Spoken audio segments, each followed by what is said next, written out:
जय श्री कृष्णा। राधे राधे। मित्रों, आप सभी ने कल कामिका एकादशी का व्रत रखा और आज द्वादशी तिथि है, यानी कामिका एकादशी के व्रत के पारण का दिन। हम ऐसी मंगल कामना करते हैं कि भगवान श्री लक्ष्मी नारायण जी के सभी भक्तों की सब मनोकामनाएं पूर्ण हो। किंतु ऐसा तभी होता है जब हम एकादशी के व्रत के पारण के दिन तुलसी माता की कथाओं को पूरी श्रद्धा और प्रसन्न चित्त मन से सुनते हैं। शास्त्र अनुसार एकादशी के व्रत के पारण से पहले तुलसी माता की इन कथाओं को अवश्य सुनना चाहिए, तभी हमें एकादशी के व्रत का पूरा फल प्राप्त होता है। बोलिए श्री लक्ष्मी नारायण भगवान की जय। बोलिए श्री राधा कृष्ण भगवान की जय। बोलिए श्री तुलसी शालिग्राम जी की जय। तुलसी महारानी नमो नमो, हरि की पटरानी नमो नमो। आइए सुनते हैं तुलसी माता की संपूर्ण कथाएं। तुलसी माता को हरि प्रिया भी कहा जाता है। जितना भगवान श्री हरि विष्णु सोने चांदी हीरे मोती और रत्नों से प्रसन्न नहीं होते हैं, उतना सिर्फ तुलसा दल से प्रसन्न हो जाते हैं। सच्ची श्रद्धा भाव से तुलसा दल भगवान विष्णु को अर्पित करने से मनुष्य के सभी संकट कट जाते हैं और मनोकामनाओं की पूर्ति होती है। शास्त्र अनुसार एकादशी के दिन तुलसी जी में कभी भी जल नहीं चढ़ाना चाहिए, क्योंकि तुलसी महारानी स्वयं एकादशी का निर्जला व्रत रखती हैं। लेकिन द्वादशी के दिन व्रत के पारण के समय तुलसी माता को जल अवश्य चढ़ाना चाहिए और पूरे विधि विधान से पूजा पाठ करके उनकी कथाओं को सुनकर ही अपना व्रत खोलें। एक बार एक गांव में एक बुजुर्ग महिला रहा करती थी। वह बहुत ही पूजा पाठ किया करती थी। वह रोज तुलसी माँ की पूजा करती थी और वह बुजुर्ग महिला रोज तुलसी माता से कहती, हे तुलसी माँ, तुम मुझे बहू दे, पीताम्बर की धोती दे, मीठा मीठा घास दे, बैकुंठ में वास दे, चटक की चाल दे, पटक की मौत दे, चंदन का काठ दे, रानी सा काज दे, दाल भात का भोजन दे, ग्यारस की मौत दे और कृष्ण जी का कंधा दे। वह बुजुर्ग महिला हर महीने में तुलसी माता की रोज पूजा करती और उनके बिरले को रोज सींचती। तुलसी माता बुजुर्ग महिला की बात सुनकर धीरे धीरे सूखने लगीं। तभी भगवान श्री कृष्ण जी ने देखा कि तुलसी माता सूख रही हैं, और तभी एक दिन भगवान श्री कृष्ण तुलसी माता जी के पास प्रकट हुए और भगवान श्री कृष्ण जी ने तुलसी माता से पूछा, तुम क्यों सूख रही हो? सभी महिलाएं तुम्हारी पूजा करती हैं और तुमको रोज सींचती हैं, लेकिन फिर भी तुम सूखती जा रही हो, इसका कारण क्या है?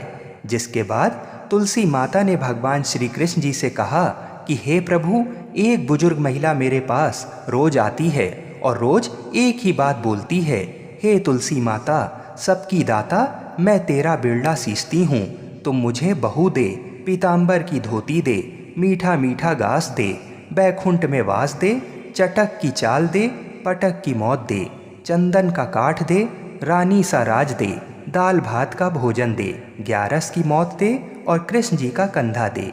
मैं उस बुजुर्ग महिला की सारी मनोकामनाएं पूरी कर सकती हूँ, लेकिन उसकी एक मनोकामना पूरी नहीं कर सकती। मैं कृष्ण जी का कंधा कहाँ से दूंगी? भगवान श्री कृष्ण जी तुलसी माता की बात सुनकर जोर जोर से हंसने लगे और फिर भगवान श्री कृष्ण जी ने तुलसी माता जी से कहा कि तुम चिंता मत करो, जब वह बुजुर्ग महिला की मृत्यु होगी तब मौके पर मैं और आप ही कंधा दे देंगे। आप सुबह जब वह पूजा करने आए तब कह देना कि सब कुछ तुम्हें मिल जाएगा। कुछ दिनों बाद वह वृद्ध महिला ठोकर खाकर रास्ते में गिरकर मर गई। पूरे गांव के सभी लोग आए और उस महिला को सभी लोग धर्मात्मा मानते थे। उसको तुलसा जी की डोकरी कहते थे। उसके परिवार में कोई भी नहीं था, इसलिए गांव वालों ने ही उसके अंतिम संस्कार करने की योजना बनाई और उसे नहलाकर जब बैकुंठी पर बैठाने के लिए उसे उठाने लगे तो उसके मृत शरीर इतना भारी हो गया था कि उसे कोई उठा नहीं पाया। ये सब देखकर वहाँ के सभी लोग तरह तरह की बातें करने लगे और कहने लगे कि ये इतना पूजा पाठ करती थी, हर समय माला फेरती थी, इसलिए ये इतनी भारी हो गई है। वहीं पूरे गांव में चर्चा होने लगी कि डोकरी माई कोई भक्ति नहीं करती थी, ये छल कपट करती थी। हम जिसे धर्मात्मा समझते थे वह पापी है, जो कि किसी से भी नहीं उठ पा रही है। ये इसके कर्मों की सजा है। इधर भगवान ने सोचा कि मेरे भक्तों की निंदा हो रही है, इसलिए भगवान ने बूढ़े ब्राह्मण का भेष धारण करके वहाँ पर आए और वहाँ पर एकत्रित लोगों से पूछने लगे कि यहाँ पर इतनी भीड़ क्यों लगी है, जिससे लोग कहने लगे कि ये डोकरी माई मर गई है और पाप इतना था कि जिससे ये उठ नहीं पा रही है। सब उठा उठा कर थक गए। तब ब्राह्मण ने कहा कि मुझे एक बार डोकरी के कानों में कहने दो, फिर वह देखो कैसे उठती है। तो सभी लोग ने कहा कि आप भी प्रयास करके देख लीजिए। तब भगवान ने उस वृद्ध महिला के कानों में कहा कि हे डोकरी माई, देखो मैं आ गया। और जो डोकरी पूजा करते समय शब्द कहती थी वह शब्द उसके कानों में कहने लगे, तू बिरला सींचूं तेरा, मैं करूं निस्तारा मेरा। डोकरी माई बहू ले, बेटी ले, पोता ले, लड्डू ले, पीतांबर की धोती ले, गहना ले, घी का घड़ा ले, मीठा मीठा खीर और पूड़ी ले, दाल भात का भोजन ले, धन दौलत ले, बेटा पोता को काम ले, तुलसी को पता ले, मुंह में गंगा जल ले, 11 को दिन ले, चंदन को दाग ले, श्री कृष्ण जी का कंधा ले। इतना सुनते ही डोकरी हल्की हो गई। भगवान ने बोला, आओ और उसको उठाओ। भगवान ने हाथ लगाया और डोकरी उठ गई। सबको बड़ा ही आश्चर्य हुआ। उसे खूब धूमधाम से ले जाया गया। भगवान उसे अपने कंधे पर ले गए। पूरे गांव में इसकी चर्चा होने लगी, जिससे उसको मुक्ति मिल गई और वह बैकुंठ में चली गई। सभी लोग देखते रह गए। सभी लोगों ने देखा कि शमशान घाट तक तो ब्राह्मण साथ ही आया था, लेकिन अब वह दिखाई नहीं दे रहा है। इससे लोगों को समझ में आ गया कि वह कोई और नहीं, स्वयं भगवान ही बूढ़े ब्राह्मण के रूप में आए थे। बोलिए श्री राधा कृष्ण भगवान की जय। बोलिए श्री तुलसी शालिग्राम जी की जय। आइए अब तुलसी माता की दूसरी कथा को सुनते हैं। इस कथा को सुनने से एकादशी के व्रत का संपूर्ण फल मिल जाता है। तो आइए प्रसन्न चित्त मन से इस कथा को सुनते हैं। कहते हैं इस दिन तुलसी विवाह की कथा सुनना भी अनंत फलों को देने वाला होता है। तो आइए भगवान श्री लक्ष्मी नारायण जी के चरणों का ध्यान करते हुए तुलसी विवाह की कथा को सुनते हैं। सावर्णी मुनि की पुत्री तुलसी अपूर्व सुंदरी थीं। उनकी इच्छा थी कि उनका विवाह भगवान नारायण के साथ हो। इसके लिए उन्होंने नारायण पर्वत की घाटी में स्थित बद्री वन में घोर तपस्या की। दीर्घ काल तक तपस्या के उपरांत ब्रह्मा जी ने प्रसन्न होकर दर्शन दिया और वर मांगने को कहा। तुलसी जी ने कहा, सृष्टिकर्ता ब्रह्मदेव, आप अंतर्यामी हैं, सबके मन की बात जानते हैं। फिर भी मैं अपनी इच्छा आपसे बताती हूँ। मैं चाहती हूँ कि भगवान श्री नारायण मुझे पति रूप में मिलें। ब्रह्मा जी ने कहा, तुम्हारा अभीष्ट तुम्हें अवश्य मिलेगा। अपने पूर्व जन्म में किसी अपराध के कारण तुम्हें श्राप मिला है। इसी प्रकार भगवान श्री नारायण के एक पार्षद को भी दानव कुल में जन्म लेने का श्राप मिला है। दानव कुल में जन्म लेने के बाद भी उसमें नारायण का अंश विद्यमान रहेगा। इसलिए इस जन्म में पूर्व जन्म के पाप के शमन के लिए संपूर्ण नारायण तो नहीं मिलेंगे, लेकिन नारायण के अंश से युक्त दानव कुल जन्म में उस शापग्रस्त पार्षद से तुम्हारा विवाह होगा। शाप मुक्त होने पर भगवान श्री नारायण सदा सर्वदा के लिए तुम्हारे पति हो जाएंगे। तुलसी ने ब्रह्मा के इस वर को स्वीकार किया, क्योंकि मानव कुल में जन्म के कारण उस मायावी भोग को तो भोगना ही था। तुलसी बद्री वन में ही रहने लगी।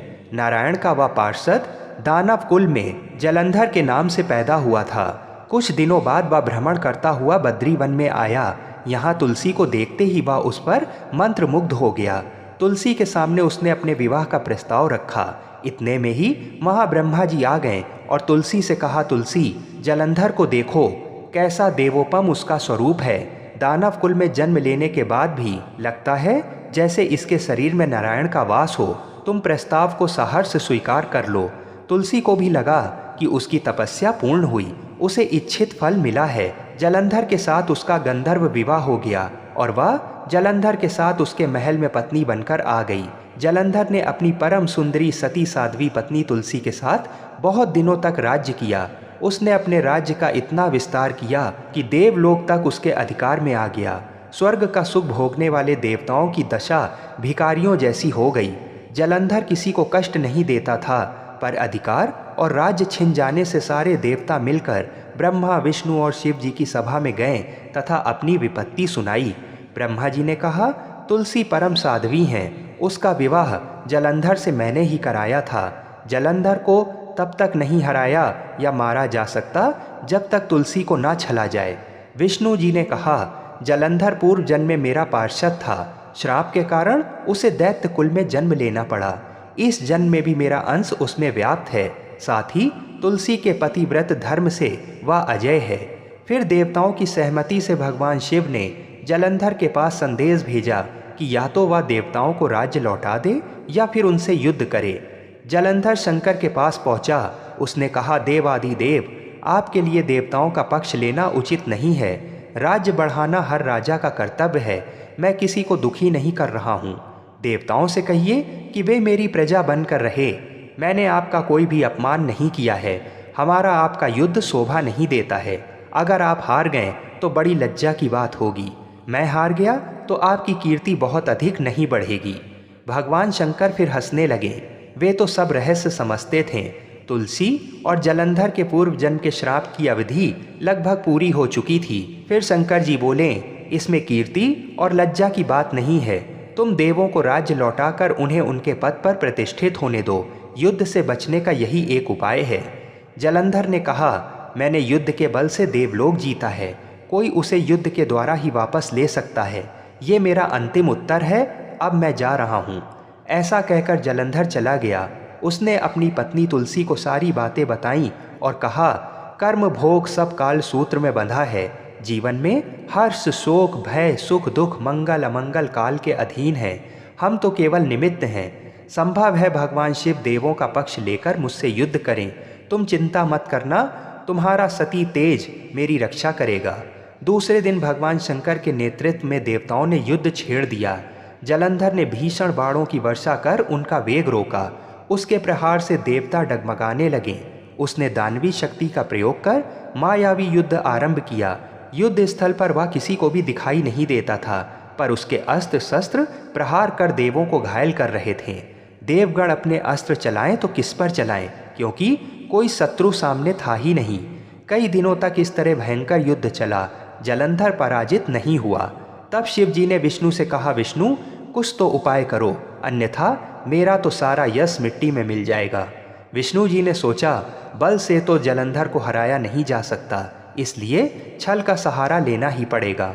उन्होंने तुरंत अपना स्वरूप जलंधर जैसा बनाया और अस्त्र शस्त्र से सुसज्जित हो तुलसी जी के पास पहुंच गए। बोले, प्रिय, मैं युद्ध जीत गया।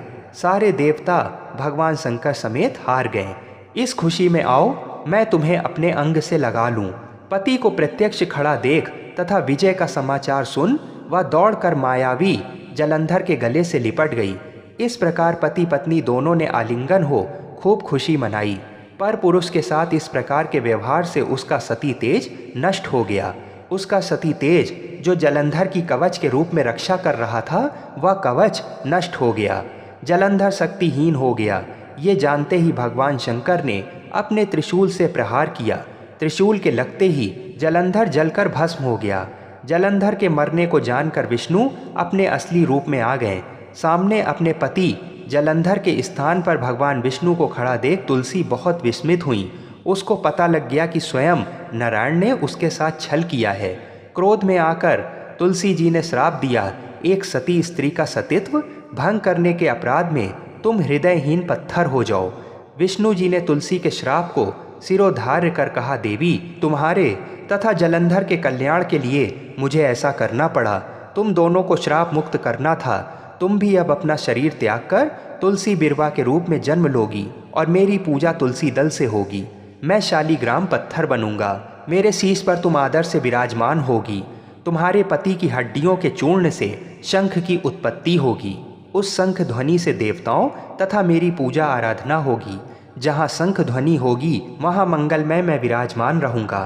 तुमने पूर्व जन्म में बद्रीवन में मुझे पाने के लिए बड़ी तपस्या की थी। अब अगले जन्म में मैं नारायण प्रस्तर के रूप में बद्रीनाथ वन में स्थापित होऊंगा और मेरी पूजा अर्चना फल फूल से ना होकर तुम्हारी तुलसी दल से होगी।